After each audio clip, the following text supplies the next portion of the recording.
तर मंडळी, ही आहे चिवईची रानभाजी. तर ही इकडे महाराष्ट्रामध्ये, खास करून विदर्भामध्ये जास्त प्रमाणात ती मिळतात आणि ही शरीराला थंडावा देणारी अशी ही भाजी आहे. नमस्कार मंडळी, माझे या युबी किचन अँड ब्लॉग्समध्ये आपले स्वागत आहे. तर आज मी तुम्हाला चिवईची रानभाजी करून दाखवणार आहे. तर काही महिने मी गुजरातला असल्यामुळे काही व्हिडिओ माझे तिकडचे होते. तर आता मी महाराष्ट्रामध्ये परत आले आहे. तर आता ही भाजी महाराष्ट्रामध्ये, खास करून विदर्भामध्येच ही भाजी मिळते आणि याचं सेवन उन्हाळ्यामध्ये जास्त प्रमाणात केलं जाते, कारण की ही शरीराला थंडावा देणारी अशी ही गुणकारी औषधीयुक्त अशी ही भाजी आहे. तर अशी ही भाजी असते. याला असे बारीक दांडे असतात आणि छोटे छोटे असे पानं असतात. जास्त दिवस जर घरामध्ये राहिली तर ह्याचे पानं असे गळून जातात, म्हणून शक्यतोवर भाजी आणल्यानंतर 2-3 दिवसामध्ये ही भाजी आपण करून घ्यायला पाहिजे. आणि निवडायला थोडं कठीण असते, कारण की हे जमिनीच्या लेवलला असल्यामुळं यामध्ये म्हणजे गवत म्हणा, कोणताही कचरा जो असतो तो थोडा निघू शकतो, म्हणून हे काळजीपूर्वक अशी निवडून घ्यायची. इकडे विदर्भामध्ये चिवईची भाजी म्हणून याला ओळखल्या जाते, परंतु काही भागामध्ये याची वेगवेगळी नावं असू शकते. तर हे भाजी औषधीयुक्त यासाठी की यामध्ये व्हिटॅमिन ए, सी, ईचा समावेश भरपूर प्रमाणामध्ये आहे. यामध्ये कॅल्शियम, लोह, मॅग्नेशियम यासारखी खनिजे सुद्धा या भाजीमध्ये आहे. तशीच ही भाजी पचनास हलकी आहे. हृदयासाठी सुद्धा खूप आरोग्यदायी ही भाजी आहे आणि मधुमेह नियंत्रणासाठी सुद्धा उत्तम अशी ही भाजी आहे. त्यामुळे याचं सेवन उन्हाळ्यामध्ये तर जास्तीच प्रमाणात करतात. बाकी दिवशी ही थंडावा देणारं असल्यामुळे हिवाळ्यामध्ये वगैरे केलं जात नाही, पण उन्हाळ्यामध्ये याचं सेवन खरोखर खूप आरोग्यदायी असं हे सेवन म्हणून मानलं जातं. अशी ही भाजी पूर्णपणे मी निवडून घेतलेली आहे, कारण का ही भाजी याप्रमाणे निवडून घ्यावी लागते. यामध्ये गवत असू शकते आणि जमिनी लेवलला असल्यामुळे मातीसुद्धा असते. त्यामुळे आता ही निवडून घेतल्यानंतर ही धुवून घ्यावी लागते. आधी धुवून घेतली तर हे निवडता येत नाही, म्हणून निवडायच्या आधी निवडून घ्यायची, नंतर धुवायची.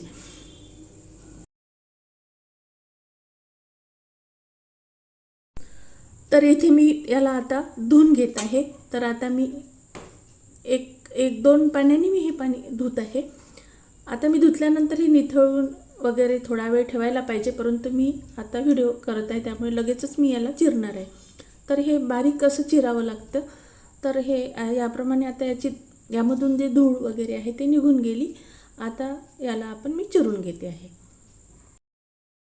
तर ही भाजी शक्यतो आदल्या दिवशी दुसऱ्या दिवशी करायची आहे. तर घाईच्या वेळेला आपल्याला निवडायला वगैरे वेळ भेटत नसतो कधी कधी, तर आदल्या दिवशी अशी निवडून ठेवून ही भाजी आपण करू शकतो. तर आता ही भाजी मला बारीक चिरायची आहे, तर मी या वेळीच्या साहाय्याने चिरते आहे. मला सोयीचं होते, तर आपण आपल्या सोयीने असंही चिरून घ्यायचं. तर ही शक्यतोवर बारीक अशी चिरायची. तर हे मी या पद्धतीनं आता चिरून घेते आहे. तर आता फोडणीसाठी घेतलेली आहे आता ही चिरून घेतलेली भाजी. आणि या भाजीला लावण्याकरता जवळजवळ 1/4 वाटी मी इथे चण्याच्या डाळीचं बेसन घेतलेलं आहे. एक बारीक चिरून कांदा घेतलेला आहे आणि लसूण, अद्रक आणि हिरवी मिरची याची पेस्ट लागणार आहे. आणि या भाजीमध्ये कैरीचा वापर करणार आहे. तेल आहे, कोथिंबीर आहे, मीठ आहे आणि काही लागणार आहे मसाले. तर बस एवढ्या सामान याच्यामध्ये मी आता ही भाजी बनवत आहे. गॅस ऑन करून गॅसवर कढई ठेवली, गरम झाली. आता यामध्ये टाकलं तेल पण गरम झालं. मोहरी टाकली, तडतडली. आता थोडं जिरं टाकून ते पण झालं तयार. आता यामध्ये टाकते आहे मी थोडा कांदा थोडा ब्राऊन होऊ देऊया. ब्राऊन होईपर्यंत मी काय करते आहे, याला खलबत्त्यामध्ये लसूण, अद्रक, हिरवी मिरची याची पेस्ट तयार करून घेते आहे. आता या मिरचीचं जे प्रमाण आहे तर ते आपण आपल्या सोयीने घ्यायचं, जसं कोणाला जास्त कमी तिखट लागते याप्रमाणे. तर हे मी सुद्धा असं बारीक करून घेतलं. यावेळी गॅसची जी फ्लेम आहे, पॉवर आहे, ते मी म्हणजे मध्यमच ठेवली, कारण की खूप जर ठेवली तर आपला कांदा वगैरे कधी कधी फोडणीच्या वेळेला जळू शकतो आणि फोडणी ही खूप महत्त्वाची असते. तर आता हे पण झालेलं आहे, पेस्ट तयार झालेली आहे. आता हे यामध्ये मी टाकते आहे. हे आता चांगलं असं परतून घेऊया आणि यामध्ये जाईल आता काही मसाले. कांदा पेस्ट तेलामध्ये छान झालेली आहे. आता यामध्ये टाकते आहे हळद, धना पावडर आणि तिखट. तर तिखटाचं प्रमाण आपल्या सोयीने ठेवायचं. फोडणी देताना गॅसची पॉवर ही मी मध्यमच ठेवलेली आहे. कधी कधी काय होतं की खूप पॉवरमध्ये बरेच वेळा भाजी जास्त तिखट वगैरे जळल्या जातं, मग भाजीला चव येत नाही. आणि कोणतीही भाजी ही फोडणी खूप महत्त्वाची असते. तर हे बघा, याप्रमाणे हे सगळं मसाले यामध्ये आता झालेले आहे. तेलामध्ये सगळे मसाले असे छान शिजलेले आहे. आता यावेळी टाकते आहे मी यामध्ये बारीक चिरलेली कोथिंबीर. आता कोथिंबीरमुळे काय होतं की भाजीला चव छान येते. आता यामध्ये टाकायचं आहे चिरलेली आपण भाजी जे चिरून घेतली ती भाजी. तर आता यामध्ये जाणार चिरलेली भाजी. तर हे बघा, आता हे मी भाजी पूर्ण यामध्ये अशी टाकून घेते आहे आणि हे आता याला आपल्याला सगळीकडे मिसळून घ्यायची आहे. याप्रमाणे सगळी भाजी मिसळून घेतली. तर या ठिकाणी मी इथे थोडं पाणी टाकत आहे. तर जवळजवळ मी 1.5 वाटी इथे पाणी टाकत आहे. आणि आपल्याला जर खूप कोरडी करायची असले तर पाण्याचं प्रमाण आपण कमी ठेवू शकता. परंतु यामध्ये बेसनसुद्धा टाकायचं आहे आणि मला भाजी थोडी ओलसरच करायची आहे. तर मी इथे 1.5 वाटी पाणी टाकलं. आता ह्या पाण्याला छान उकळी येऊ द्यायची आहे. हे बघा, भाजीच्या लेवलनी असं पाणी आलेलं आहे. आता यामध्ये जाईल मीठ आणि या पाण्याला उकळी आली की आता यामध्ये टाकूया आपण आधी सांगितल्याप्रमाणे कैरी.